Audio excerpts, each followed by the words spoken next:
All right, this is BIC episode number 145, and we are, at the time of recording, 52 days away from the Toronto Fall Expo. That's not actually in Toronto, but we are 52 days away, so that part is true. 52 days. See, Eric, we got to have the road to the expo, and the road to the expo is going to be like every single week that we have a podcast episode between now and then. I will update the count. 52 days and counting. So that Mark means your next calendars. week we'll be under 50. We will be.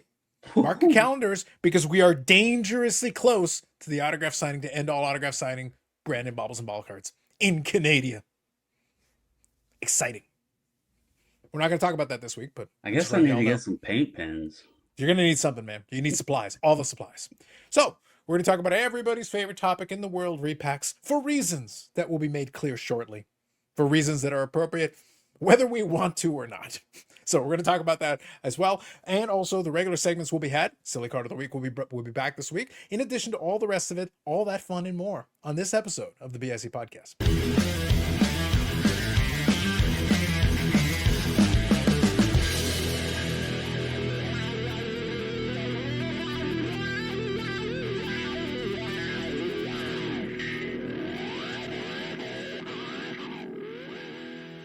Yes, under the watchful eyes of Brett Favre. Exciting times. And we're in week 2 of the footballs. Unfortunately, we're not going to have too much time to spend on talking about week 2 of the footballs because we were chock full of other things that we're going to talk about. However, there are going to be a few things we're going to discuss. But to begin with, we're going to begin with the silly card of the week that generally is brought to us by AMG, but we're going to come back to that. We're going to come back to that in a minute. Still brought to us by AMG, but there's a couple of things we need to talk about first. First, silly card of the week. Results from last week. We had 39 votes, including 3 likes for the post. Appreciate you as always. So let me go in ascending order. The Warriors office. I think I misspelled that, but regardless. The one that Eric picked, whatever that's called. 23% of the popular vote. Alas, that will not get the job done. Higher than that was a full meal from the Mets. 26% of the popular vote. A little bit stronger. But this week's winner, and Eric should not be surprised, hashtag piggyback rides in China. So can't 51% of the popular vote, over 50% of the people selected the piggyback rides this week. Seems appropriate. Seems right. Seems fair. We tried, Eric. It is what it is. Piggyback rides, man. They're awesome. Yep. That's what the people wanted this week. So we appreciate you. It is the only true democracy in this world. And we're going to move on to this week's Silly Card of the Week candidates. And I think we've got some interesting ones for you. I came across a little something special that we're going to talk about. But let me talk about it. And I'm just going to tell you right now that 2 of them are food adjacent. 2 out of the 3 options. So there's a little bit of a theme going on. So let me share with you the first option that we're going to have here. There will be a community post in the tab as always. So you can always find that. The only true democracy in this world. All votes are counted equally. So feel free to participate when you're ready. First, we got Victor Robles. Our first food-themed item, Victor Robles.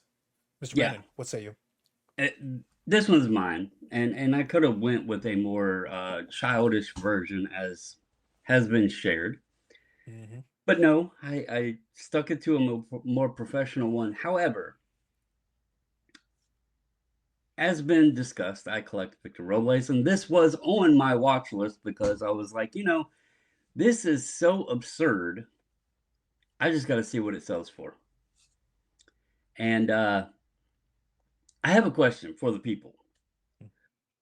This sold for nearly the same price as a 2018 Flawless dual patch autograph. Rookie year dual patch autograph. Emerald out of 5. The hot dog card from 2025. Sold for nearly as much as a Flawless rookie patch auto. Can anyone please tell me why? And Tops. Oh! Go ahead, first of all, that's a very inappropriate sound. Given the context. But go ahead, Eric. Rule number 1. Rule number 1's a good choice. Rule number 1's a good selection. Brandon, can I offer an alternative? I think you are underestimating the level of hobby hunger. No, I mean physical hunger. Like when you're looking at, oh my God, I'm starving. And there's like, wait, hot dogs. I'm thinking about hot dogs. I'm hungry. Bid. Now, Do you want to know what I first thought this was? Because I am going to be honest, and it was brought to my attention they made the hot dog parallel in 2024 as well. I This is was Yes. not so in tune with that one. oh my god. When I first seen this, before I clicked on it and opened it to full size, I thought it was diamond plate. You know what I'm talking about? The diamond plating, the You're metal. That's You're what I wrong. thought this was. Yes. But no, it's hot dogs. And yes, there are some very childish scenarios where the hot dog placement is a bit questionable. You think? Yeah, there's several of them. But no, yeah. Victor Robles for the example, hot dog card for just pick one. There you go. Indeed. That's option number 1 that will be available to you. Option number 2, Jim Plunkett of the Yes. Patriots. Yes. Eric, go ahead. This is the most unenthusiastic card I've ever seen ever in all history of cards. They were like, all right, Jim, look like you got to make a pass. It's clear that this is why he didn't stay with the Patriots for very long. If this was his rendition of being excited to throw a pass, it is so ridiculously lame. And where in holy hell is he standing? Did they bring him out in the middle of Iowa to a field? I mean, this is not Foxborough. This is not Boston. What? I am dumbfounded by the complete lack of enthusiasm. I mean, just it is ridiculously silly. Do you I mean, not also feel that this was in the era of the unlicensed? Because if you pay attention, there is no logos anywhere to be seen, no helmets, nothing. It's pretty much just wear a red jersey. yeah. I mean, I get that, right? I did pick up on that. It was a nice bonus, though. You got to. But he couldn't have been like dropping back. They couldn't have taken a picture of actually coming through a follow through. You couldn't just be sitting there, just kind of like, holding the football and smiling. No, he has no expression on his face whatsoever. He's looking up into the clouds. He's just holding this thing back here. It is just utterly ridiculous. Now, of course, he went on after the Patriots to the Raiders and won multiple Super Bowls. Okay. I bet you none of his Raider pictures look this dumb. So I saw this in the shop the other day, and I was sorting cards, and I just was dumbfounded. I see. By this nonsense.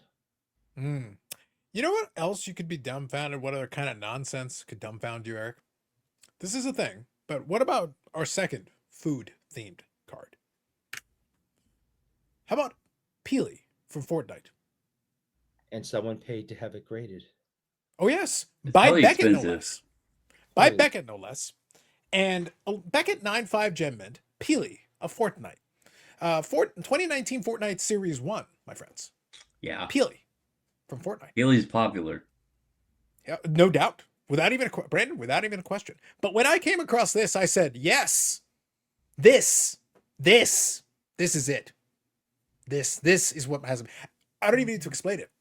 I'm saying just look at it. Look at it. This card is definitely epic. But it also is certainly silly. And look at it. Notice the word epic in the lower corner. We know. But look at it. Look at it. Yep. I don't to. really need to explain. Brandon, it doesn't require a lot of explanation. I don't want to look at it anymore. Thank you. I'm going to have nightmares. All 3 of these options will be available to you in the Silly Card of the Week post this week. We thank you all for your participation. All your votes count. The only true democracy in this world. What a nonsense. All of it. So that moves us on to segment number 2, which is comments from last week. So let me touch on that a little bit. Some good comments. Appreciate it. So from last week's episode, let me go from the top to the bottom here. First, Indigenous Rookie Cards. Personal friend of Eric. Yeah, great. Filling us in on the Silly Card of the Week from last week here. There is a tower in downtown Calgary called the Calgary Tower. Amazingly named. The Calgary Tower. A lot of thought went into that. So that's what's going forward with Eric's silly card of the week. Thank you, Name. Appreciate you as always. Victor, rookie card specialist, says entertaining, engaging, and educational. 3 E's. Ease. Ooh. Thrice times. Thank you. You're welcome, Victor, and thank you for your comment. How much you paying him? A fraction of the like button money, which, by the way, you'll have to check your email. It has gone up again. Christ. Just say. Yeah. Octavio says, bravo, Octavio. Thank you, Octavio. Josh Packham says, I got 2 words for you. Go Bills. Bobbles and Ball Cards replies, I've got 2 words for you from the mouth of Eric. Shut up, Josh. Nice. That boy. You give it to him. Don't let Josh push us around. You tell him. Let it not be said that we do not engage with our commenters. We thank you for comments as always. Dan's Vintage Baseball PC said, RIP Ed Cranepool. Speaking of last week's. The team is wearing number 7 as a patch to the uniforms this very year as a tribute to the player whose original 62 met and played with the team until 1979. A member of the 69 champions, the 7-3 NL champions. It still holds the record for games played as a Met. So thank you, Dan, for filling us in on Ed Cranepool. Appreciate you. Nope, never heard of him. Will says, anybody say, "Oh, remember Ed Cranepool?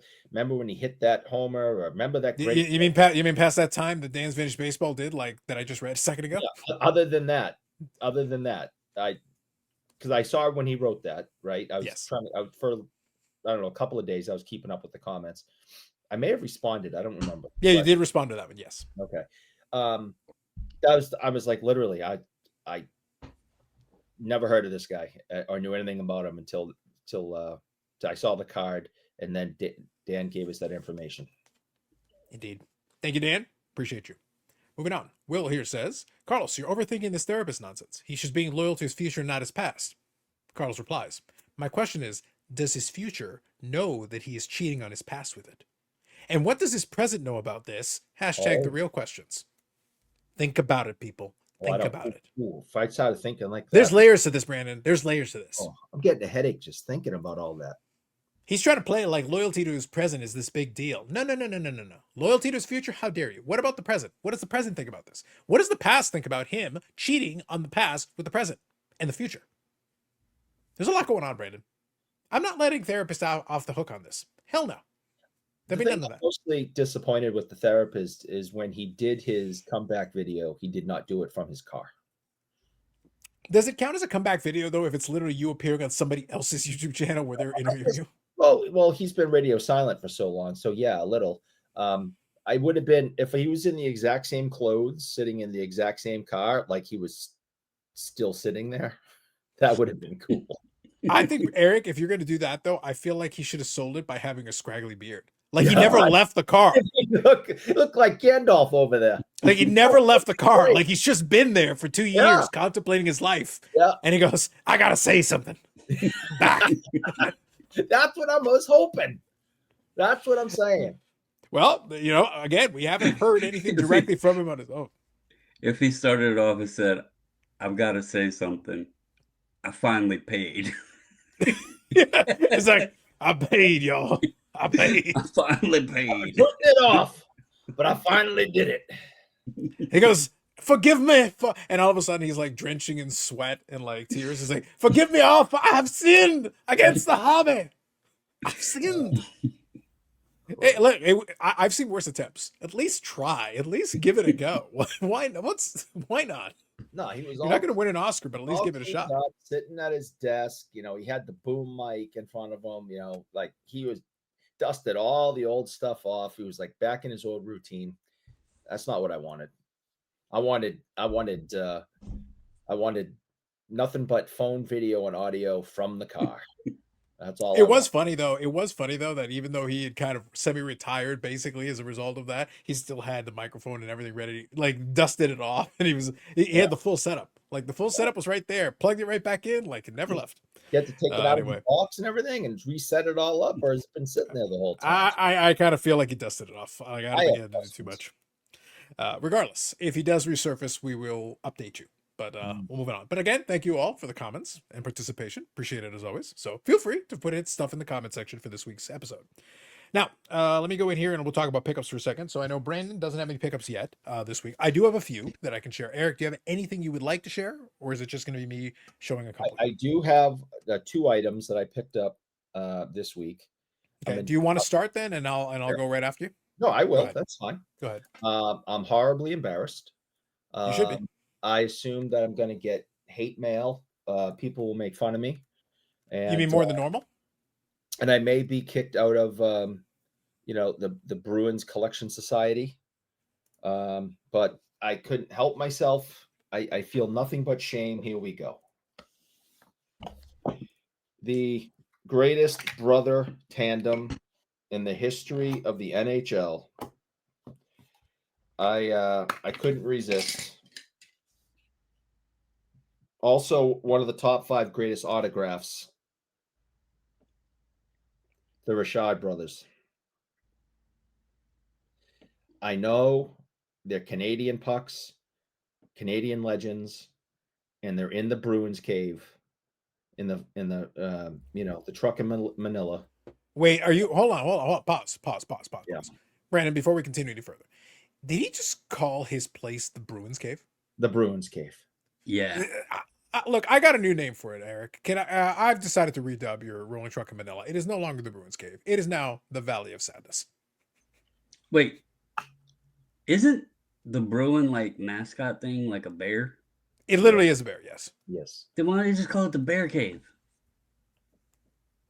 Because it's a Bruin. Eric, I stand by my statement. It's the Valley of Sadness as far as I'm concerned. That is now canon. Please continue. I am very disappointed in myself that I could not resist picking up these autographed pucks from them. I am a hockey, history kind of guy. I understand where they're placed in hockey history, and I couldn't resist. But I am embarrassed. I am disappointed in myself, and rightfully so. I'm just disgusted. But these were my pickups this week. And unfortunately, it goes. I can't even believe I'm doing this. It goes with the Guy Lafleur that I had. So I didn't think one would be bad. Like I could sacrifice myself for one, but now they're multiplying, and I'm disgusted. I see.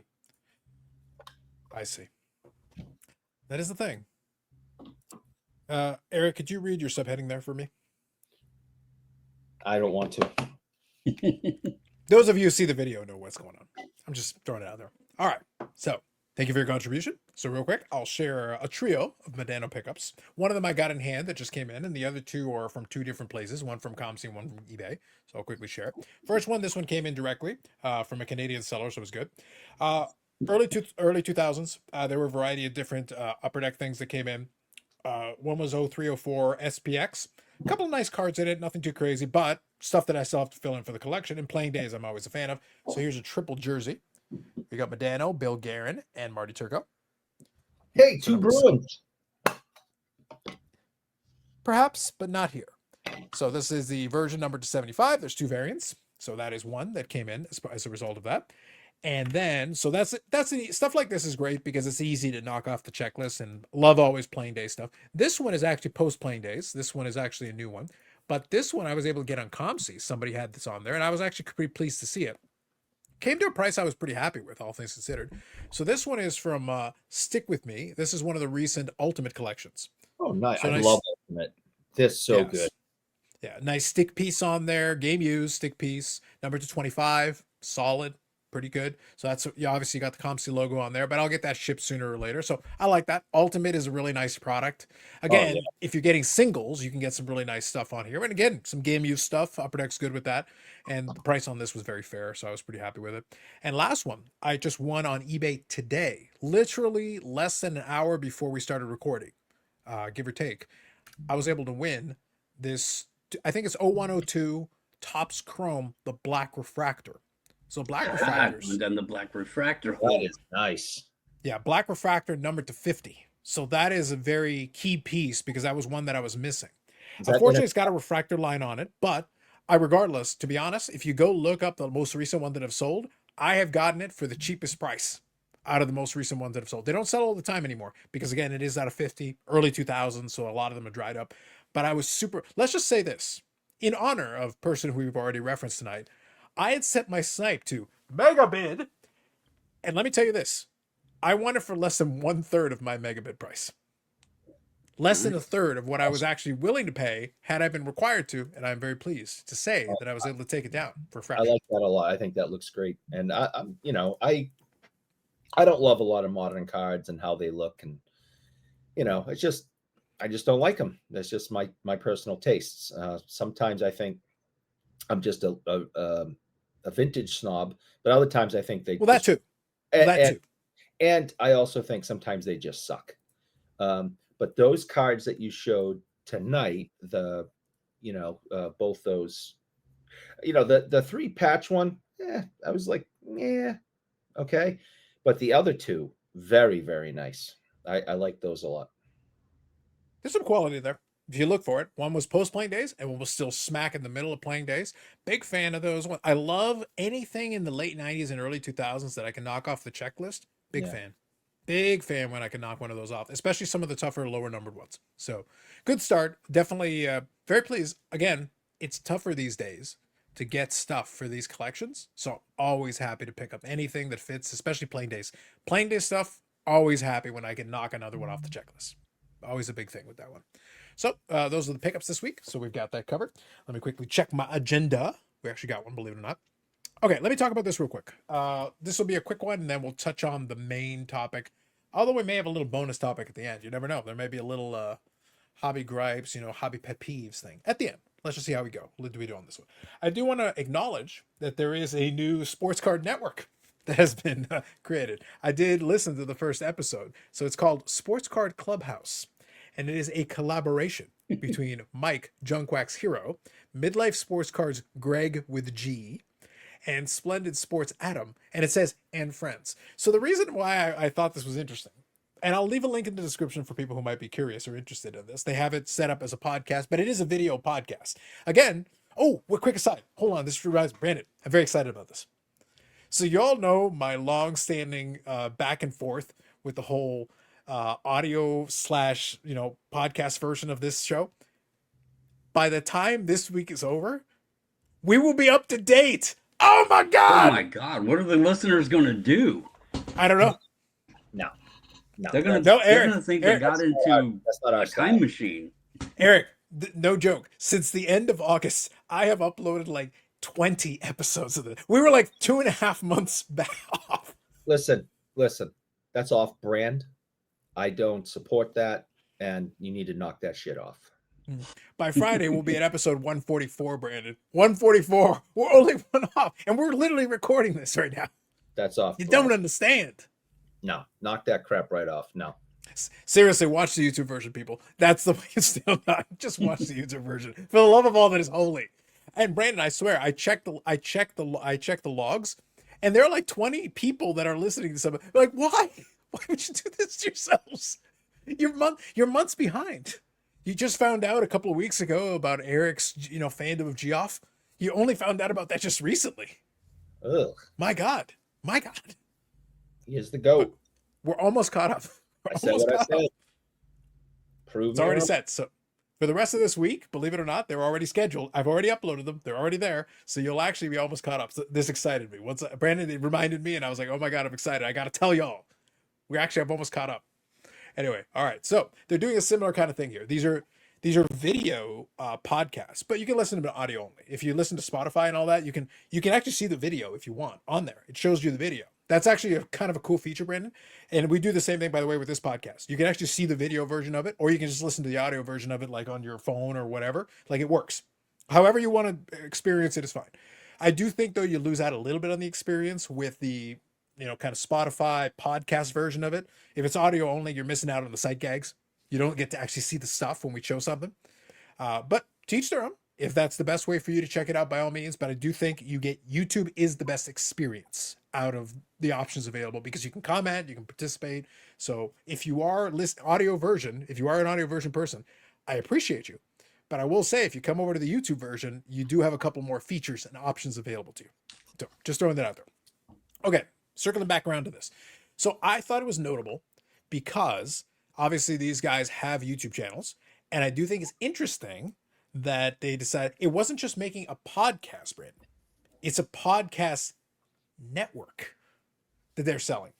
So there may be more to come. Like initially, the first episode is Greg and Mike talking about the thought process behind it, but they also incorporated Splendid Sports, Adam Splendid Sports.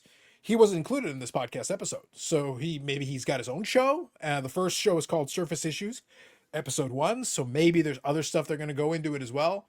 I don't know. But I do think, Brandon, the reason I thought this was funny and interesting is that we're in an interesting era of a lot of collaboration networks, like a lot of groupings. There's the 4 collectors that are like the Borg, absorbing everything in their wake. They're just scrolling through the YouTube landscape. Now they've taken on, Hobby Hotline. They've got that. They just keep absorbing everything. The Bench Clip Media Network hangs out there just floating in space all by itself, all lonely. But, Gong Show has got all this stuff going on. Like, there's just so much stuff, man. Just so much stuff. There's networks. So I'm thinking, Brandon, like, I feel like we're being left out here. We might have to expand the BIC network. I don't know what that would be. I obviously don't know. I think it would just be Eric making videos, basically doing reviews of different mayonnaises. I think that's all that would happen. But like, otherwise, I got nothing. Yeah, I got no idea. Interesting time. It really is. It really is. I gotta say. We're not To be fair, nonsense. hold on. In the spirit of our usual, though, to be fair, yes. The one of the challenges though that I find is that as much as I enjoy, and Brandon, as well as anyone else, I am an adherent and a praiser of the content gods, and I am, and I feel there are few as loyal to the content gods as I. But I got to tell you, I only got so many hours in the day, so with a lot of these content, I will say one of the advantages of these networks, so to speak, is it means you can divide the work. It means somebody can run the social medias. Because Brandon, look, I'll make the podcast, I'll edit the videos, I'll throw in the site gags, we'll throw Mr. Tickle Trunk in there when we need to. That's all fine. But look, I can't be running an Instagram page and these, oh my God, like, making clips. Oh my God, it's just too much. I'm sorry. The hourly rate ain't good enough for this. Yeah, no. Like, no. Bless them. Bless their hearts. But Yeah. but as long as they're having fun. Bless them as long as they're having fun. Yeah, I'm just conflicted because, like, we're not far removed from somebody saying that, like, content was dying and that it was boring and that it was Brandon, as far as I'm irrelevant. aware, this is the post-content death era. This is the content zombie era. And so now it just entwines itself and becomes networks. Yes. Oh, okay. Yeah, content is dead, but networks are alive. It's now entombed Yes. inside of a network. Okay. All makes Yes. sense now. It's all good. We got to figure it out. All right. So now, cover that. More on it. If there's more to talk about, we'll talk about that. There you go. More on that in future weeks, should it be required. But link in the description if you are curious and would like to check out the episode talking about that. All right. Now, I would be remiss. It would be wrong of me to not discuss this. So first, I will take the lead and we'll discuss this, and I will then pivot over into the main topic. So, in the silly card of the week, if y'all notice, I didn't do the usual AMG spot. So the reason I didn't do that is because now I'm going to briefly do it, and then I'm going to lead it into something. So we're going to talk about it.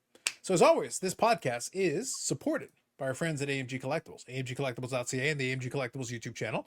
Links in the description. The collector, the scallops, the collector people, Steve and I will be having a conversation this week. As always, he's shared with me some cards that are coming in the shop. We're going to be talking about Stature this week. Stature is the new product that has come out, which is a very nice product. If you've ever checked it out, it's nice. There's some good stuff in there. So we'll definitely be talking about that. But another thing that we are going to be talking about on that podcast is something that came about. Now, the majority of you who watch this, who aren't necessarily as tuned into the hockey side of things, may not be aware of this or may not care. That's okay. I promise we'll pivot over to something that maybe is more relevant to you. So hang tight for a second. Just stick with me on this one. A podcast known as the Hockey Cards Gongshow, which is built a very good following in the hockey card side of the space.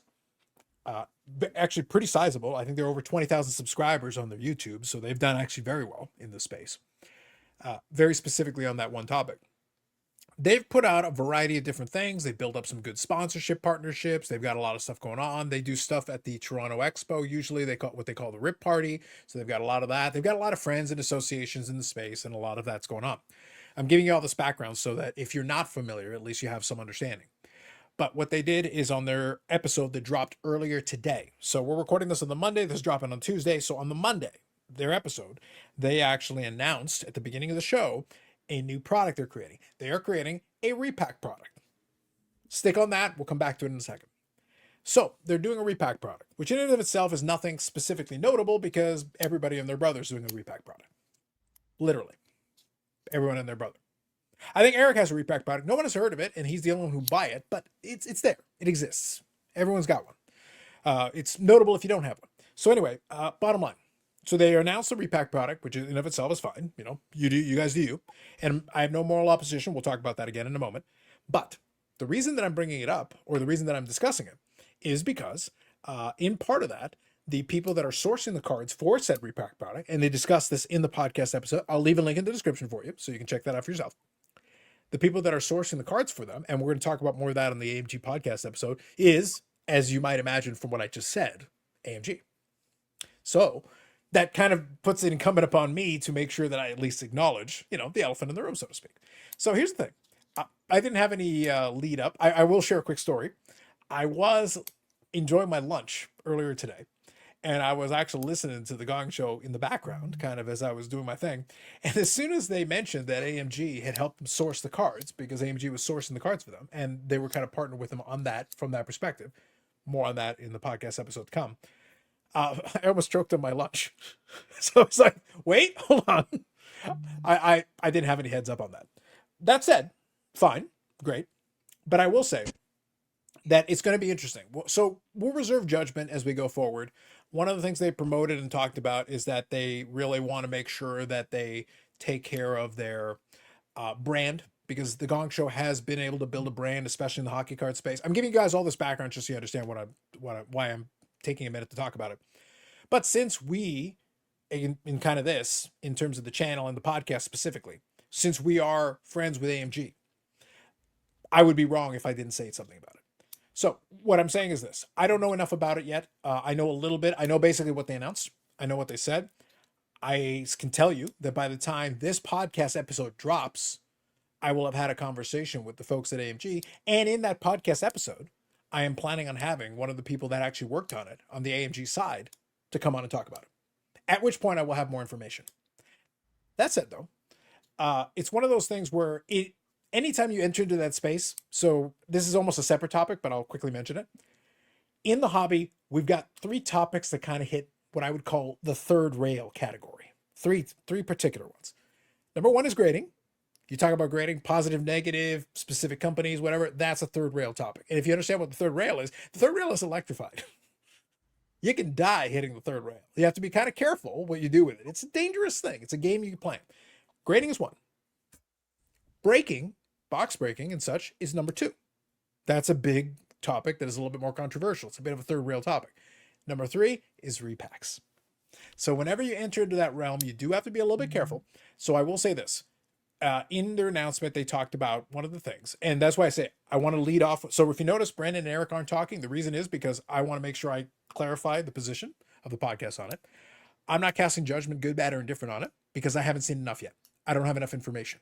Don't know what the checklist is. Don't know what the specifics are. We're getting more details shortly. I will talk to the AMG folks directly about it. Haven't had the chance to talk about it. I have messaged them directly. That's why we're arranging to have some more discussion about it in the podcast episode.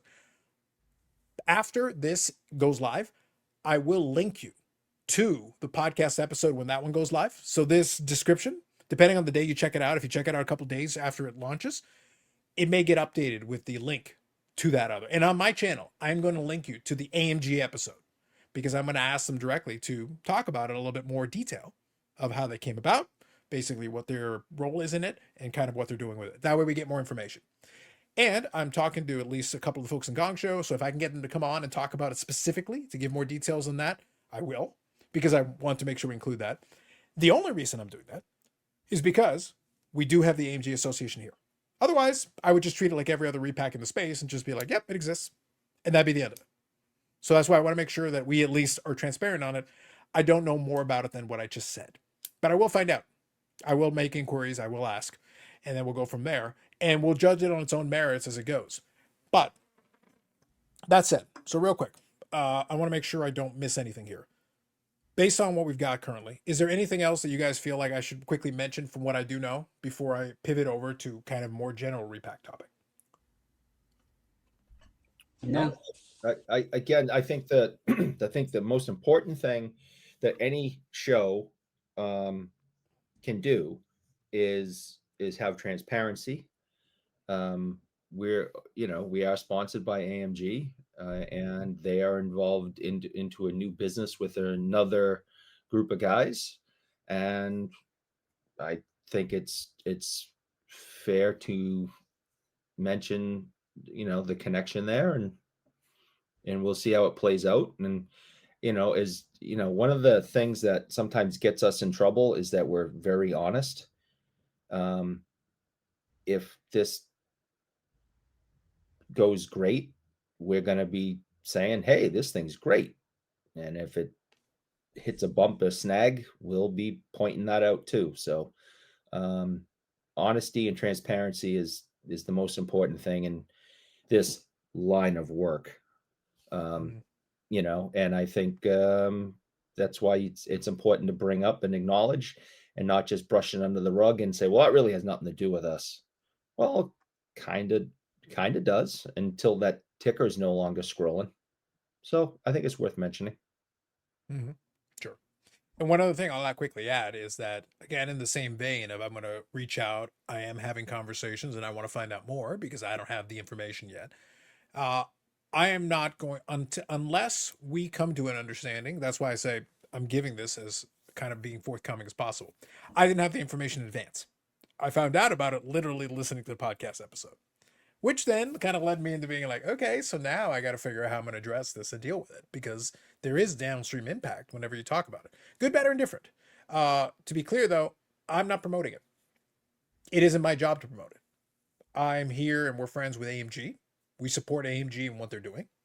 And I'm going to take them at face value in terms of all my dealings with them, that they have done their diligence and are comfortable with what is being presented and what is being produced.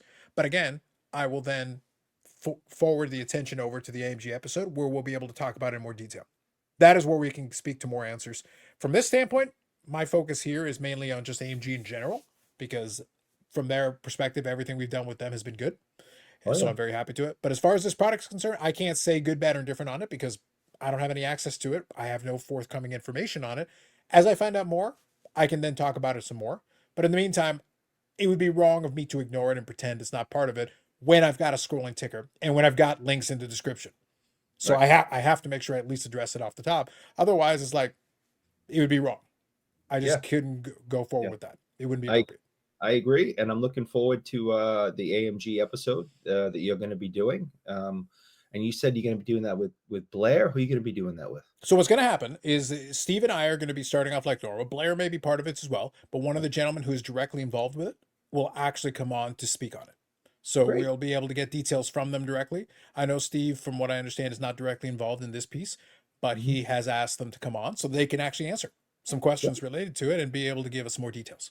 So they'll be able to tell us more. Forward to learning more about it. And obviously, I mean, they are our friends. We care very much for them. I hope this is a successful business venture, and I hope it hits no snags, and, good luck to them. Yeah. Mm-hmm. Indeed. So I wanted to start with that, but then I want to kind of pivot off of that for a second. And again, in the comments, you're more than welcome. Ask questions if you've got any. Right now, I don't have answers. The reason I'm being this way is I don't have answers for you. I don't know enough yet. So that's why I say I'm not promoting this product. I'm just not. It would be wrong of me to do that because I don't have information, so I can't. So even if I wanted to, I couldn't. But so what I'll say is we'll keep an eye on it and we'll talk about it more as we get the opportunity. If the Gong Show guys, if I'm able to get one of them on to talk about it some more, then that would be great because we could get information directly from the horse's mouth. And the AMG conversation will be one half of the equation and the Gong Show guys would be another half of the equation. But I'm not going to say more about that until I actually have one of them come on and speak for themselves. That'll be on them. But again, otherwise, I wouldn't be interested in talking about, so let me kind of pivot over to speak of repacks in general. We're all familiar with repacks conceptually. We all have our opinions on them. Let me give my opinion, and then I'll kind of open it up to you guys. My opinion is I don't have a problem with them. I don't like or dislike them. To me, they're kind of net neutral. And the reason why I say that is this. For me, I am a person who doesn't mind opening boxes. I don't mind the gambling side of the hobby. If you're morally opposed to the gambling side of the hobby, well, then repacks and boxes and all that in general are going to be a problem for you. Breakers are going to be a problem for you for the same reason. All of that is going to be part of that. I don't have that issue for me personally, only speaking for myself. But beyond that, though, repacks has become more popularized. I joked about it off the top that everybody and their brother seems to have one. And the reason for that is because in a lot of cases, it has provided a better ROI for people who do want to gamble a little bit versus what a lot of the boxes are giving us. The only reason they become as popular as they have is because a lot of times when you open these boxes, you'll pay $300, $400, $500 for a box and get $20 worth of cards or $50 worth of cards. And when you're losing 90% constantly and getting beat up constantly on it, anything that can provide you, even if you say the ROI on most boxes will be 50%, that could be 5 or 10 times better than what the manufacturers are giving you. But to be clear, and this is why I say I wanted to start off the top. If you notice, I did most of the talking because it's my name on it. So I have to kind of speak to that piece. These guys are joining me as part of it, but it's on me to make sure that I speak on the front end of it. But for general repacks, though, while I may not have a moral opposition and I understand why they become so popular, they're not necessarily something I'm looking for. I don't mind opening boxes in general. I agree they're too expensive. I believe they're too expensive. Just I do. But the reality of it is that I can also understand why somebody who may want to take that chance may want the opportunity to get a better ROI than what a lot of these boxes are providing. So I understand that. I also understand that for a lot of people, they don't make sense. And what I mean by that is if you've got a couple $100s to spend on a box, on a repack box, you'd be better served buying a single. I showed you guys a couple of singles that I bought for my collection, right? I'm a singles buyer. Like literally the pickup segment is emphasizing this piece. For the price of 2 of those cards that I showed you, and you could pick any of the 2 that I showed, you can get that for the price of a lot of these repacks. And I got exactly the card that I wanted. I was a bidder in the open market. I bid for the specific item that I wanted. I made a bid and I was the winner and I paid for it and I'm going to get my card. Cool. But I also got the exact item that I wanted for my collection. The only reason that someone participates in a repack is because not necessarily they're trying to get a specific single, although you may have a hope that you pull like the big pull in a list of checklist of cards. Because one of the things they're promoting on this repack that we were just talking about is that they've got a checklist that they're going to show. And they're going to be listed off and be able to show you what's possible to pull and the full list of things. And that's all great. But right now there's a whole subsection. We've got so many repacks at this point that the transparent sub niche of a niche now exists. So it's not just now you just have the repack section. You got the repack section where like, hey guys, we're going to fix the problem of transparency by showing you the full check. Now I've seen multiple versions of people telling me that exact same thing and doing that from that end. So now we've got multiple variants of repacks where you're giving me quote unquote the full checklist. We've got Arena Club claiming that. We've got, Cards HQ. They've got their version of it where they state they've got a full checklist as well. And they say they're going to update it dynamically. Hey, great. If they do, that's awesome. That's great.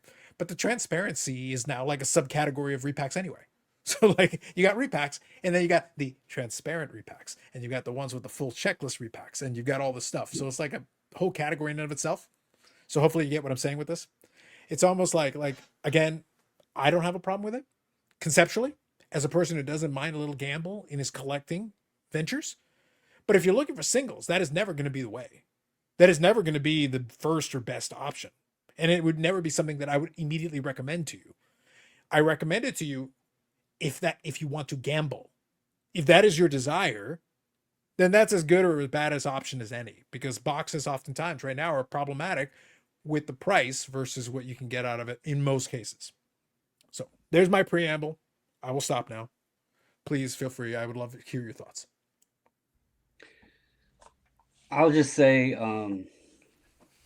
I have bought repacks. I've done well on repacks of various kinds. Me and Carlos we were chatting about it, and I actually dug up a picture I don't know, a week or so ago and had sent it of an example of a hit parade that I bought that I did extremely well on. I was very, very happy with the product.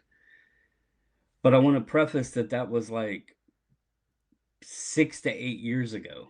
That's when I was buying into breaks. That's when I was buying boxes and all of that. And, you know, the term gamble is thrown out a lot today because I think a lot of the audience that is came into the space, they're gamblers. I mean, there's people that will go to a casino, sit at, you know, a poker table or what have you, and also buy into breaks at the same time. That's how deep they are into the whole gambling thing. But I also want to say that we all, well, I can't say all. I don't know if Eric does, and there's probably people out there that don't. But many people in the hobby sell cards to build upon their collection. And so you could also say that sometimes opening boxes or whatever produces items that maybe was worth more than you spent on the box, and you were able to sell them because it wasn't necessarily something that fit your collection. And then you could take that money and move it into something for your collection. So there is that aspect of it. My personal opinion is I agree on the fact that there is so many repacks now. There's so many breakers now. And this has been a surge since 2020, the whatnot, the live selling, the TikTok selling, the Instagram stuff, like all of that stuff that's, you know, rose since the pandemic period is attributed to a lot of it. I told Carlos, I think some of it could be a lot of breakers started up during the pandemic. They were doing the retail stuff, going wiping stores out or whatever, doing breaks with that. They got, you know, the phrase named kitchen breakers or whatever. But when Fanatics now has taken over, they've clamped down a lot on the allocations. So the ability to get a lot of products today isn't as good. We noticed retail products are much more pricier than they were in 2020. So, you know, to get people to buy in on a blaster break when blasters are $40 a piece, that's probably not going to work as well today. So I think that's caused a lot of this too. You know, if you can't obtain product, make it, right? Kind of theory. The biggest problem is, you know, there is the transparency level and all of that. But for me, the disinterest, and I don't, you know, I'm not even buying boxes and stuff anymore. I do something now as a job, air quotes, the way I earn money and everything, that scratches that itch of maybe the gamble. You know, for me, going out to sales and finding something, you know, you coming home, spending $100 on the weekend or whatever, coming home and knowing that I got $500, $600, $700 worth of stuff that is relatable or similar to me as buying $100 box and opening it up and hoping that you get it. Except I get to pick and choose the pieces that I'm purchasing. So it's not a wrapped box that's mystery. I get to pick these out. That's allowed me now to financially just buy the stuff I want in my collection. Get back to the roots of just collecting and not needing to open boxes and grade the cards and try to sell them and try to make money to afford this in my collection or whatever. So there's different reasons that people go about things different ways in the hobby. There are by far the people that just do it for the gamble. The repacks, I think, cater to most of those people because a collector, you can look at the checklist. But, and I'm going to use this example because I did listen to the Gong Show thing, but this isn't to crap on their product. I'm going to use it because the numbers were shared there. You can look at the checklist and let's say they mentioned a Gretzky autograph. Let's say there's a Gretzky autograph you like on there. Well, you know that there's 300 boxes made. So at that point, you're telling yourself, well, that's going to cost me $200 to have a 1 in 300 chance to get that one card off that checklist that I may want. Those aren't very good odds at all. You know, I'm not saying it's terrible, but it's not very good odds. On the flip side of that, when you look at the odds, it's a lot better than hobby stuff that's like 1 in 200 and some thousand packs or whatever on certain things. So Yeah. There is pros and cons to it.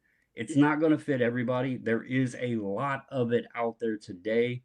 Um, it's funny because we talk about the amount of manufactured products that are out there, and then you couple this on top of it, and it's like, where in the hell is all this money coming from? Like, we say there's too many manufactured products, and then now we got all these repacks, and yet the stuff's still By the way, if selling. you're looking at the video version, you'll be getting the full effect. But no, I mean, I to each their own. Do it responsibly if you're doing it for the gamble, and good luck. Best thing Now, I real can quick, say. Eric, I have no doubt that you have a couple of things you want to add on this. So I want to be clear about this. That's why I said I wanted to make sure that I gave the preamble, but I'm also going to re-emphasize a couple points that Brandon touched on here, and I think they're important.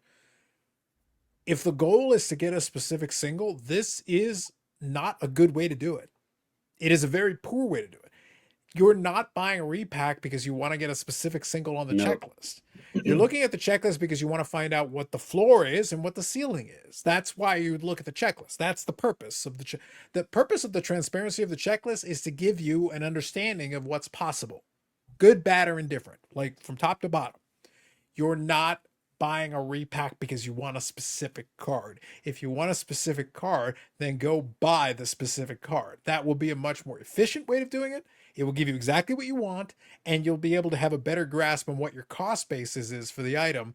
It might cost you more to get the specific single you want, but then you guaranteed get what you want. Then you get exactly what you're buying the repack because you want the opportunity to whatever the price point is. I don't care if it's $50. I don't care if it's $100, $200, $500. I don't care. You are not buying a $100 repack because you want to pull a $100 card. That is not the purpose of buying a $100 repack. You're pulling a $100 repack. I'm giving you just a random number because you're trying to pull, hey, there is a $1,000 card in that checklist. That's what you're taking a gamble on. And it is a gamble. Just, again, to be 100% clear and transparent on this. I can do both things at the same time. I can be supportive of AMG and what they do. I can be supportive of the people that I know that work there and are doing their thing. That's why we're going to have a conversation on that podcast about the thought process behind it. And again, this is where it's going to get kind of interesting because it is a Gong Show branded product that I led off the conversation with. It is a Gong Show branded product. But in order to make a product like that, you have to source the items. So somebody's got to source them. Brendan used the example of Hit Parade. We don't know who sources the cards for Hit Parade. It could be a variety of different people. We know if you've ever been to a lot of card shows. I can talk about Expo. I can say the guys who are representatives of Hit Parade, whether they work for Hit Parade or directly or not, one way or the other, they're people that actually will go to dealer tables and actually buy up a bunch of stuff. They'll cherry pick different items that they think would be really interesting, and they'll buy a whole ton of them and walk away with them. Drop a bunch of cash at a table, grab a bunch of items, and then those items will find their way into a repack product. So it could be a variety of different people. It could be Hit Parade specific people. It could be agents. They've said, hey, this is the kind of stuff we're looking for. If you're out at a card show and you find this for us, this is what we're looking for. This is what we want. It could be a variety of different ways that they could source the items. So there's who sources it, there is who sells it, and then there is who packages it. In the Gong Show example they gave, in the information, the announcement they gave, they named AMG in it. That's the reason why I gave the preamble off the top. That's why I felt it was appropriate to make sure I at least touched on it. Beyond that, we'll find out more information as we go forward. We'll be able to speak to that more with more details as we go forward. But the other piece of the puzzle is they talked about having a third party that will package these things. So there's somebody who's going to source it. There's the Gong Show themselves who put their name behind it. And then there's somebody who's packaging it. These are different groups. So now you've got different groups all the way along the way. So we'll learn more as we go forward. But for other repacks in general, just speaking general terms, a repack is never the first avenue that I would go to as a collector to get a specific thing for my collection. It's something where I'm taking a shot in the dark. Hey, maybe I pull a really cool card, and maybe it's a good PC piece. Maybe I really like it, and I decide to hang on to it. Or maybe if I pull a really monster card, that could be a trade piece. It could be a selling piece. It could be a variety of different things. But it's for the gambling purposes of it. The repack is for gambling. It's not for specifically trying to get something from my collection, unless I just so happen to pull the perfect card that then fits into my PC. Just real quick, this might be a silly comparison, but I think it actually also makes sense. So we talked about all these different people making the repacks and how it's not, they're not designed for a collector. They're designed for the gambler. Yeah. Think of it as, I'm in Virginia, Erickson, Boston, or Massachusetts area, and you're up in the Toronto area. So you have the state lotteries, right? The scratch-off tickets. And you go to a gas station, each gas station is going to have the same tickets, usually. But what if the gas stations started making their own scratch-off tickets? And so you had the 7-Eleven scratchers, and it was 7-Eleven branded, and you had the marathons, and you had the sheets, and you had the uh, Tim Hortons scratch-offs, right? They're not the state lotteries, they're the scratch-offs. That's essentially what repacks have become. Fanatics, Tops, Upper Deck, all of those guys, those are the state lotteries creating a manufactured product from the top end. But then you got 7-Eleven and Sheets and Marathon and Tim Hortons and everybody else then taking those cards and creating their own scratch-off tickets. So it's a silly way to look at it, but what are those scratch-off tickets for? Simply to go in and walk in, pay $20 for a ticket and hope you win 200 or whatever. Mhm. There's no other purpose to them. So I just thought that would be like a little different way of looking at it, and maybe a crazy way, but I think it fits, especially with the gambling aspect and the lottery side. So Sure. So Eric, do you want to chime in on this one? Yeah, quickly. Because I just be repeating just about everything you guys said. I would just say, buyer beware to Mhm. to the industry of repack, not Gong Show. Was not my intention to say beware of them. To the industry of repack, because it has opened the door. The explosion of this instrument in our hobby has opened the door to scammers, and you need to make sure you're doing business with a legit business, an honest business, somebody that has a proven track record, because it is so easy to throw a bunch of crap in a bag, charge you $200 and promise you, there's an opportunity for you to find gold, and you keep buying it and buying it and buying it, not finding anything, but you're being told, oh no, this other guy, man, he pulled like a Jackie Robinson rookie card out of his, I mean, just keep trying. There are scammers out there. We see it in every aspect of life, and we definitely see it in the hobby. One of our rules is, the hobby is rife with corruption. Um, you need to be aware of who you're doing business with. It's a gamble enough, even with a legit business. Don't gamble with just anybody promising you, the golden goose. You know what they say: if it sounds too good to be true, it usually is. So please be aware. Make good decisions with your money. If you want to do repacks, have fun. That gives you that makes this hobby fun for you and exciting, and you want to take that risk, and that's where you want to go for it. Go nuts. Have fun. Buyer beware. Just make sure you're dealing with the most legitimate business people that you can when it comes to this, because this has opened the door to scammers coming in and looking to scam people. So just beware. I think those are fair warnings. I think that kind of gives a lot of the groundwork for a lot of the things that we were discussing. I think it is. I think it creates, and that's what we were kind of discussing before we hit record. And I was chatting with Brandon about it. And I go, it creates a bit of an interesting situation for a number of us because again, we don't have an association directly to it. We have a peripheral association, and that's why I led off the whole thing by acknowledging it, because otherwise, it would be inappropriate to not do that.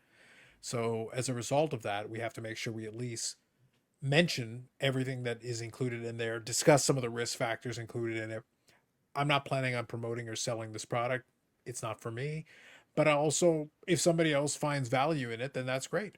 And as long as you do your diligence and know what you're getting into and you're comfortable with it, that's great.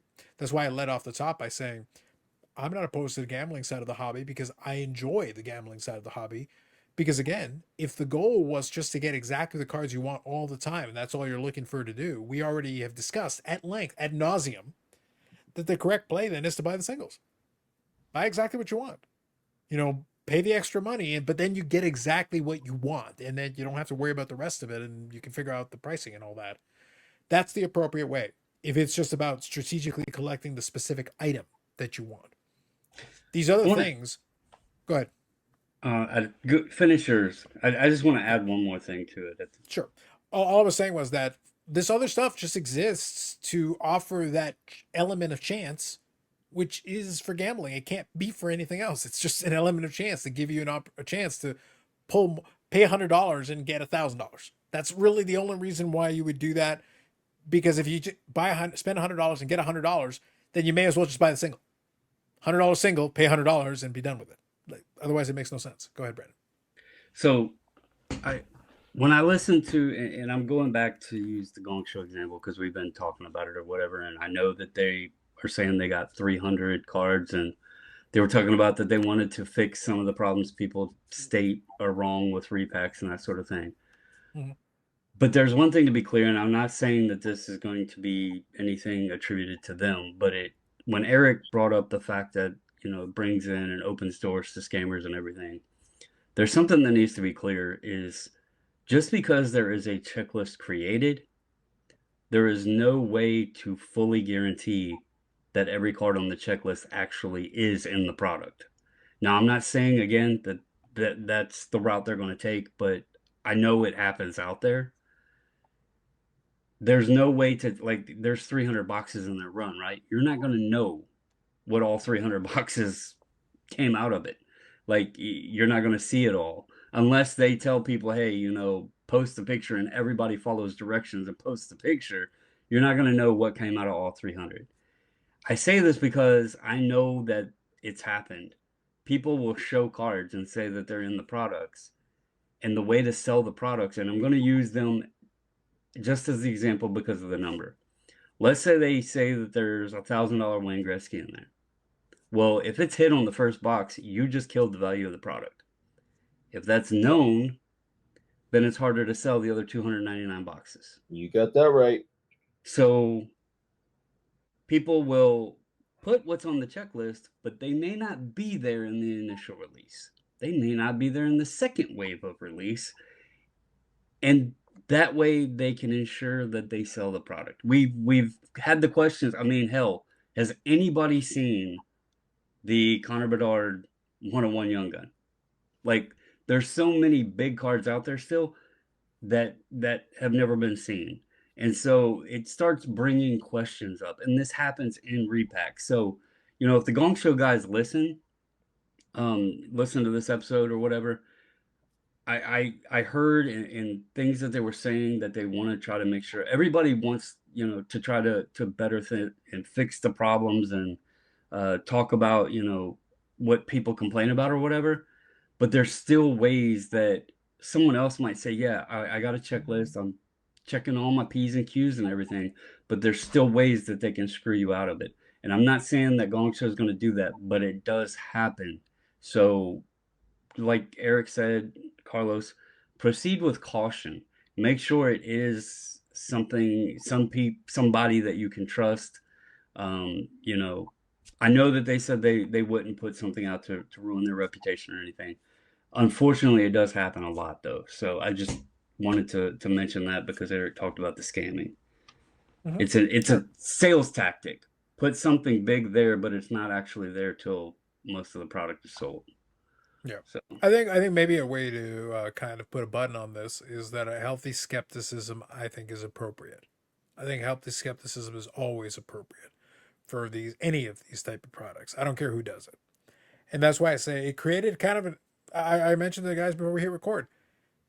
I have no question about anything that AMG has been doing with their stuff because I know the folks that are involved in that, and I have confidence and faith in what they've done because I've dealt with them long enough. I am comfortable with those people. The Gong Show guys, I don't know as well, but I've talked to a number of them, and I have no issue with any of them either from a conversation we've had. No question about that from that perspective. But again, you only know people to a certain degree. The AMG folks, I actually know pretty darn well. Like, we have broken bread, we've hung out, we've spent time. So I'm a lot more comfortable vouching for them from that perspective. But once you source items, because kind of the approach that's been taken to this is that they source the items, since that's the example we have here. Once they source the items, that's kind of the end of your ability to control the chain of custody. You source items, you know what you sourced. The Gong Show guys get their stuff. They can show you every item that they get, but then there is also a third party that's going to be packaging these up for you. So again, all the way, the more steps there are along, just speaking in general here, but we'll use the example because it's in front of us. Every step of the way along the chain offers an opportunity for someone to make a mistake or to do something they shouldn't do.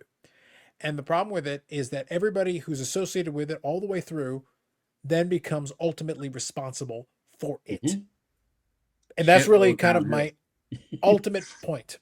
The moment so that's why I let off this conversation before the guys even had the chance to speak, because I said, look, I have nothing but complete confidence in what AMG is doing. But since I am not directly involved in it, I can't control what happens next. I have no issue having complete confidence in what they're doing. But then, every step along the way as we go forward, by the time it reaches the consumer, I don't know what's going to happen next. I know a lot of the principles, but I don't know everybody. I don't know who's going to be packaging it. I don't have that information. So I can't vet and I can't say, oh, definitively, this is fixing all the problems. This is the thing. I'm not here to promote it. I'll acknowledge it. And I'm acknowledging it right now. And I'm acknowledging it through the course of this conversation. But that's as far as I'm willing to go. And that's just me being appropriately cautious because I can't control the proceedings. Since I don't have a say in what happens next after all that, I can't say anymore. I can't vouch for it any more than that. So that's why it creates a bit of a complicated, as you go through it. Sometimes I think, and maybe this is a more appropriate way of saying it, I think with a lot of companies that are trying to do this, they can say off the top that we are trying to be the most transparent. We're doing this, we're doing that, we're doing that. And I have no problem believing that that may be the case. The problem is you can't control every variable.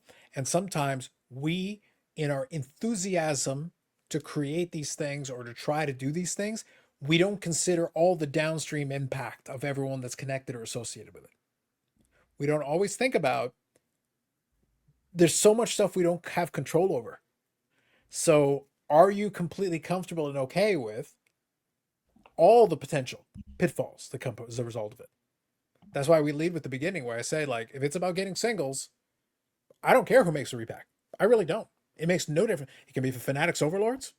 It can be PSA. It can be GameStop. It can be, Gong Show. It can be everybody under the sun. I'm never going to use that as a collecting avenue necessarily. I'm a singles buyer from that perspective, but I'm also a guy who has no problem buying boxes. Go ahead, Eric. Obviously, people who follow us regularly know that I'm just a vintage hockey guy. I don't collect anything else, and nothing else really interests me. Except for Reggie. Reggie is a whole nother situation that me and my therapist are working on. Full disclosure. Go on. So this kind of repacking things or even box breaking or wax opening, it just it's not for me. And I'm a singles buyer from way back. So, but I got to be honest. Knowing that AMG is behind it, I look into it a little bit closer. But if somebody up at the expo put together a vintage repacking business, whatever, and they're saying every single card in here is between 1950 and 1979. Here's the list of things you could get. The things are in very good to excellent condition. $100 or whatever. That might interest me. I gotta be honest. I'm at a big show. I got money in my pocket. I want to do something different. I'm on vacation. if there was a vintage only hockey product, you know, from like I said, like 1950 to 1979, with a possible Gretzky rookie in there somewhere, right? Um, that would pique my interest. And on a special trip and on a vacation, I might pull the trigger on something like that. But other than that, it just doesn't. This whole new way of collecting and stuff just doesn't. It's not for me. That doesn't interest me. But that might pique my interest. Sure, that's fair. So I think we'll leave it at that for now. Obviously, if you have any questions or anything related to it, by all means, you're more than welcome to let us know on that. I have no doubt that people will if they feel like it. That's why I said this is one of the third rail topics that's on there. Uh, I've given you what I have. I've given you what I know. We'll find out more as we go forward. Hopefully that's satisfactory. It may not be for some. I understand. Uh, like I said, I found out about it in real time with the podcast episode, so it creates kind of an interesting situation where I have to kind of then, all right, now I got to ask the questions separate from it on the side. I don't have an issue. What I let off with at the beginning, just to reiterate, I don't have an issue with the concept itself in general. It's just that I have to answer questions for it indirectly because the chain follows. And that's why I say a lot of, and this would be a good instruction for a lot of different people in the space. Understand that when you decide to do something, there are different people along the way in the chain. Everyone and anyone that's associated with you, either directly or indirectly, then has to answer questions. So I think it is important to try to remember that as part of your decision making process to be like, hey, think about some of that stuff or ask, or, at least get input from people that are along the way in that chain, because otherwise it creates a very awkward spot where you have to kind of be like, but I can't answer to it because I have no stake in it or no say in it and I'm not directly involved. But it would be inappropriate of me to completely ignore it and pretend it didn't happen. So that's kind of like the way that I take the approach to it. So that's the way we'll go with it until such time that the BIC podcasting network takes full flight, in which case then I'm immune from everything. Once you're a network, you have all the power, Brandon. Networks? That's the next thing. It's coming. Full circle moment. So with that said, I think that'll be it for now. If you do have questions or anything, feel free to throw it in the comments. I'll direct them to the appropriate parties, so at least that way we can go from there. For the majority of you, I don't think it's going to be applicable anyway. However, like I said, the comments about the repacking thing in general, I think are what our stance is on it. Like I said, not going to be for everybody. There are some people that I think it's appropriate for, that maybe they'd be interested in that kind of thing. And great. Then look into it, look into the details, make sure you're comfortable with who you're dealing with. And if you can manage all that, then you're taking your chances into your own hands. And I think that's probably the best way that you can possibly approach that. That's it. I'll move on here. We actually are good with time. Brandon, I think if you'd like to take the stage and take the opportunity. Brandon has like an extension on Pet Peeves, and this might be a perfectly viable opportunity. Brandon, this is your moment to shine. Yeah, this was something that I was thinking about the other day.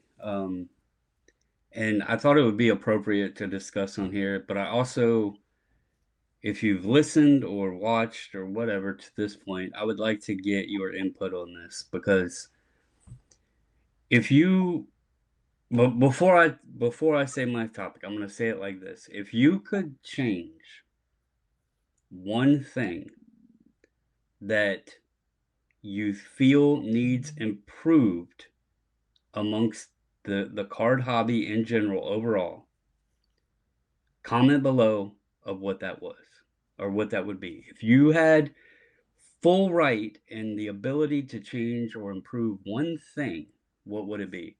And for me, it would be from the top down, improving customer service.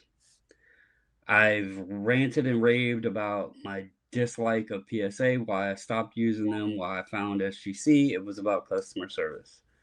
But really, if you, and we kind of discussed this before we started recording, but if you go from top level of this hobby and down to the bottom level, and when I say bottom level, I'm talking your small time eBay sellers. I think every single level you could find something that is constantly falling apart or complained about amongst the customer service that is presented amongst this hobby. You know, the manufacturers, you have either poor product, too expensive, bad quality, uh, wrong autographs on different cards, like all these crazy examples that shouldn't be happening in a multi-billion, many billion-dollar industry. You go to the grading level, there's constantly, you know, they can't meet the turnaround times advertised. They screw up the label and put the wrong card in the slab, or the grade is wrong, or whatever. Cards are damaged. I mean, shit happens. I understand that, but there's always complaints. And like I said, every step down. Well, what made me think about this the other day is August 31st. I was on eBay buying some PC items, and I have still, as of September 15th, not received multiple of the items that I purchased from multiple different sellers. And it dawned on me, this isn't the first instance that this has happened. You can go on there, and maybe this is because I'm on eBay constantly, and when somebody buys something, I try to get it shipped out as quickly as possible. Maybe that's a fault of my own. But it blows my mind when you can purchase a card that is very easy to package and ship, and it takes someone 5 to 7 days to do that process. Now, so many people bitch and complain if they don't get instant payment. But on the opposite end of it, they don't think about the buyer's side and presenting the delivery in a timely manner, it seems. So if I could fix one thing, it would be people start taking pride in their business, you know, and I don't care if you are a small time little guy eBay sports card seller. Take pride in yourself. Take pride in your business.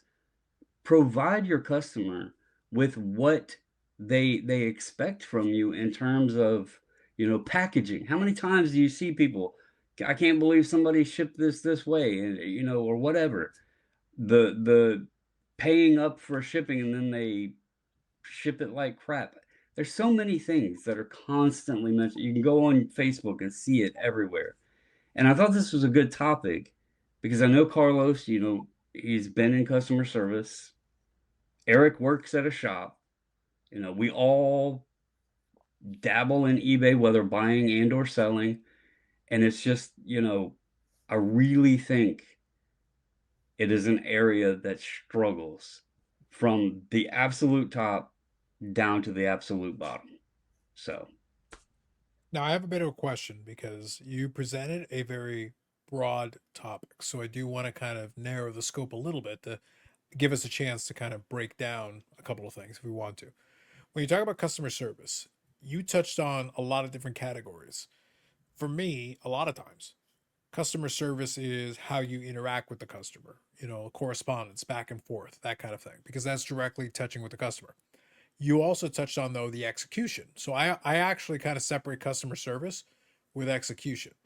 Because if somebody isn't good at communicating, but they ship stuff on time, it gets shipped properly, and it gets shipped whatever, I'm willing to overlook lack of communication. Even though communication is always good, I think communication helps a lot. No, I'm real quick. I'm just making a distinction here. Good communication, I think, can do a lot of good things for you.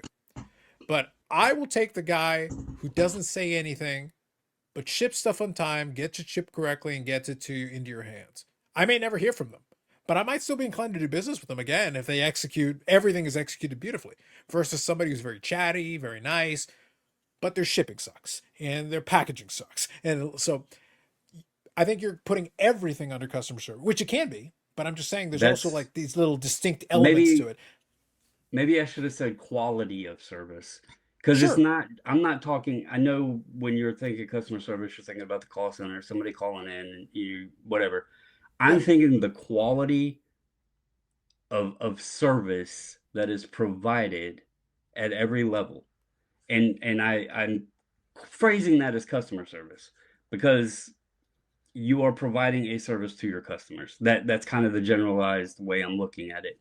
It could be communication in some instances, But let's face it, we've talked about repacks and everything, and the return of value from the products. Mhm. A lot of that is because sometimes the cards are just plain out shit.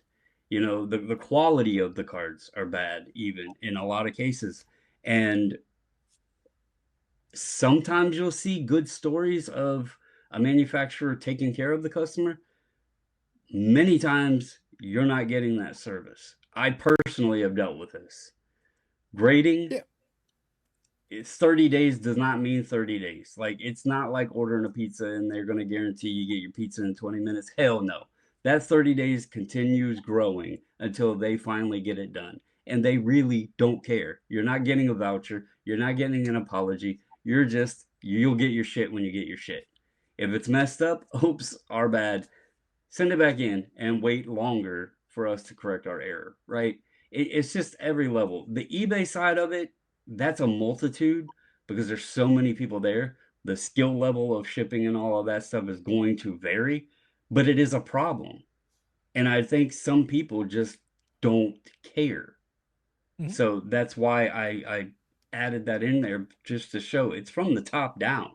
You know, we could complain about the big companies because they're easy to punch up at and, you know, throw at, you know, throw the complaints at. But the little guys on eBay, a lot of them don't care either. There's some that really take pride in the service they're presenting.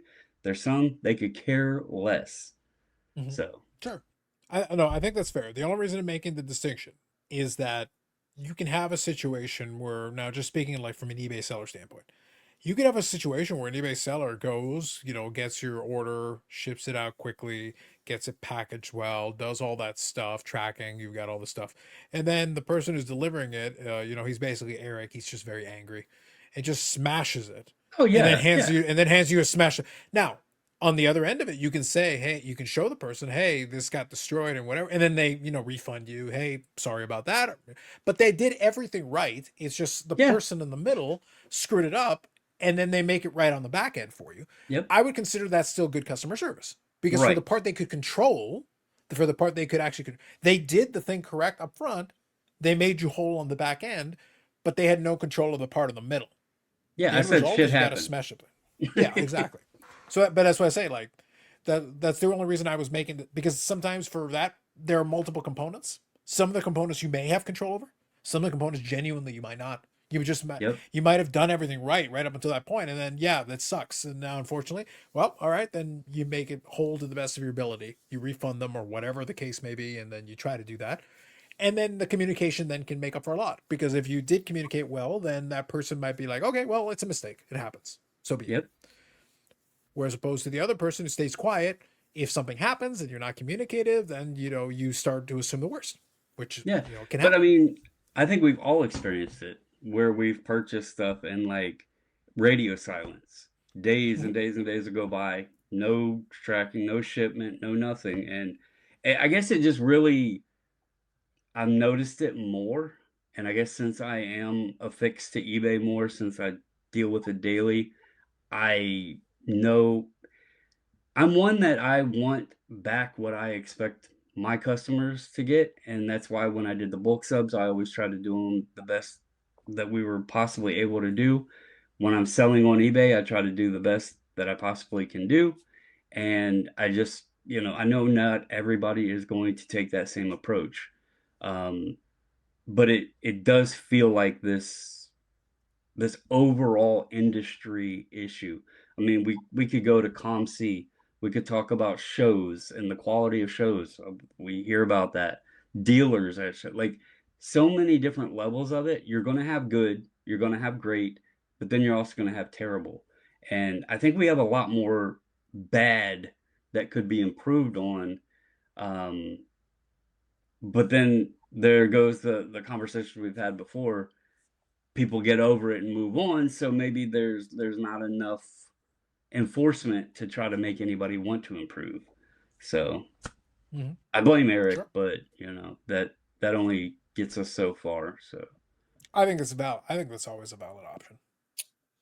but overall I think it's a good topic, and like for the audience and everybody, what would your like number one thing be? And you could you could put price because we all hate prices of shit. But like overall, if there was one major thing that you had the ability to fix in the hobby, what would your number one be? I think it's fair. Eric, anything you want to add to that?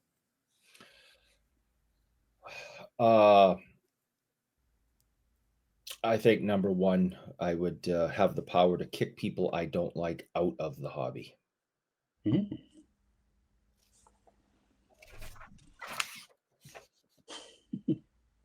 I feel like this selection that you made is more self-serving than anything else. Granted, I'm getting a vibe. Some vibes, sometimes you can read a vibe. I'm reading the vibe that I think Eric is using this opportunity, this power for evil. Yeah.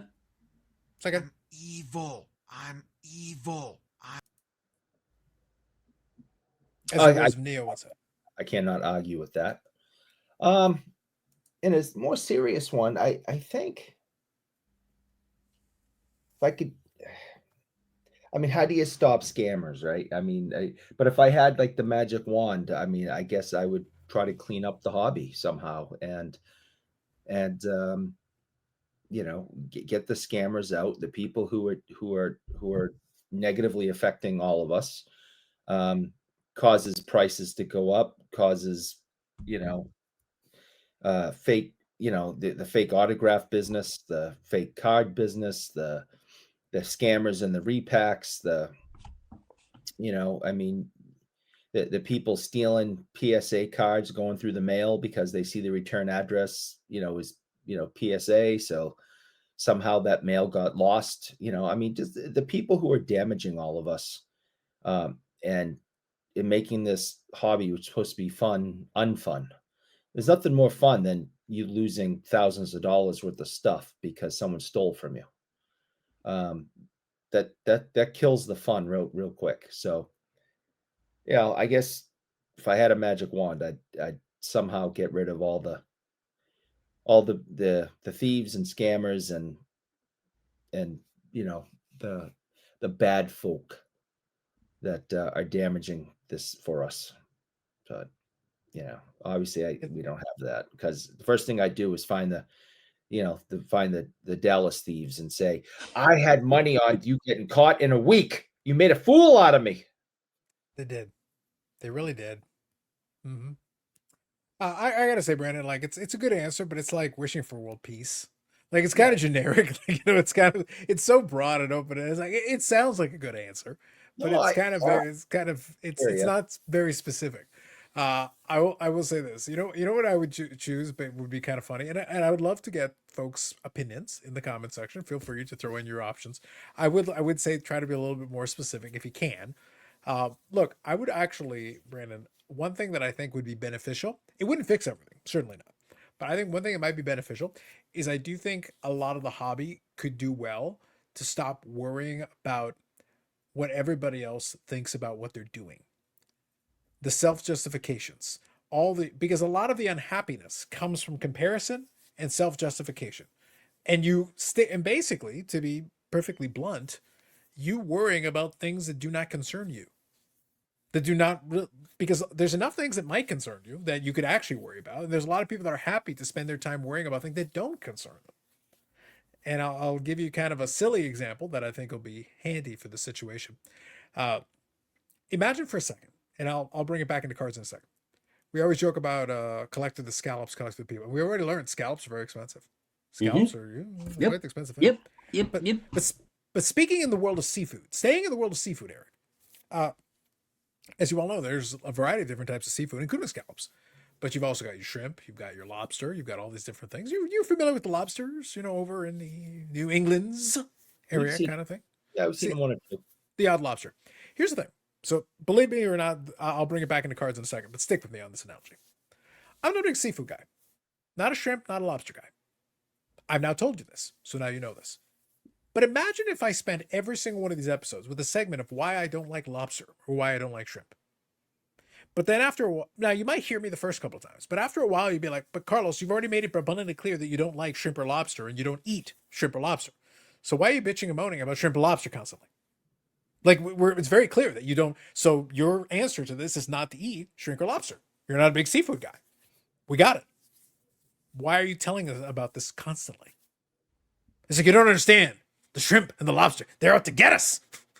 And imagine if I spent all my time talking. You don't understand. Lobster's a scam. My point is, I can still have that opinion, and that's perfectly fine and valid. But at a certain point, it's not actually helping anybody for someone who doesn't like it and is not participating in it because they don't like it, then spending all their time telling you about this. Because it's like, well, but you don't eat seafood. So at a certain point, like, who cares that you don't like it? We got that the first time you said it, not the 57th time. We don't need to hear it about it every 10 minutes. Bring it back to cards. Simple example. Kind of going back to the comparison thing and also worrying about things that don't concern you. There's a whole subsection. Remember the third rail? All those topics that I talked about that are third rail topics? Grading is one of those third rail topics. A lot of people that complain the loudest about grading are people that say, I'd never sent in a car for grading. Okay, great. Then what are you worried about? Oh, but who cares? You don't have a use for grading. You don't need grading. You don't want to grade. Cool. Sounds good. Oh, but why are you interjecting? I don't like lobster. Do you want to hear about it? Do you want to hear every day about how I don't like lobster, Brandon? Do you give a shit? No. After I've already said it once or twice, do you need to hear about this constantly? No, you don't give a shit. Like after a while, it's like, okay, we got it. You don't like lobster. It's cool. That's fine. Great. Thanks for sharing. So yeah, Eric, we don't need to hear any more about it. Don't put your sign up anymore. We got it. Yeah, Eric. But I'm giving you a silly example, but I'm giving you the reason why I'm giving you a silly example is you can understand from my silly example how stupid that sounds. Imagine if somebody constantly was telling you about a thing that they've made abundantly clear they don't like, but then are constantly harping on it. After a while, you're not listening anymore because you're literally like, okay, dude, we know you don't like it. Cool. Thanks for sharing. Cool story, bro. But there are a lot of people in the genre who will do that. And they'll tell you about it all the time. And it's like, dude, you don't participate in it just because that's not something you want to participate in. All right, we got it. We got it the first 100 times. Good to know. Thanks for sharing. Unless you would like to hear about my disdain for lobster. To each their own. But yes, on that bombshell. Alas, no lobster. Alas, no shrimp. Scalps, maybe. But that'll be for the AMG. Collector of the Scalps will be there for that one. So any other last thoughts before we call it an episode? Because I think that concludes this particular week's episode. Watch the video version, people. You'll get the full vibe. If you got any thoughts or comments in the description, throw it in there. If you want to defend the sanctity of lobster, by all means, feel free to. Do it in the comment section. Also vote for the silly card of the week. That post will be on there. And like I said, by the time this there you go. By the time this episode drops, I will be recording the AMG episode. So then on Wednesday, you will get that one. I will leave a link in the description somewhere on the channel as well, and also in the description section if you are curious about that. About the specific one, obviously. If you are curious about it in general, or have any thoughts on the thing in general, feel free to put that in the comment section. We'll be happy to hear from that. I didn't want to necessarily go into it, but we kind of had to. It was the appropriate thing to do. But we'll kind of go from there. That ended up dominating a segment of the episode, and we kind of had to discuss it from that perspective. Otherwise, we'll fill in more information. For Eric, Sanderson Door, you may send all your hate mail there. Brandon, Bobbles and Ball Cards, known associated 540 Flips. And connoisseur of different customer service problems in the hobby. Subject matter expertise. Episode 145. We are 52 days away from the Fall Expo. Next week we'll be under 50. We'll keep you updated. That's it for this episode. Thanks very much. We'll catch you in the next one. Thanks, everyone.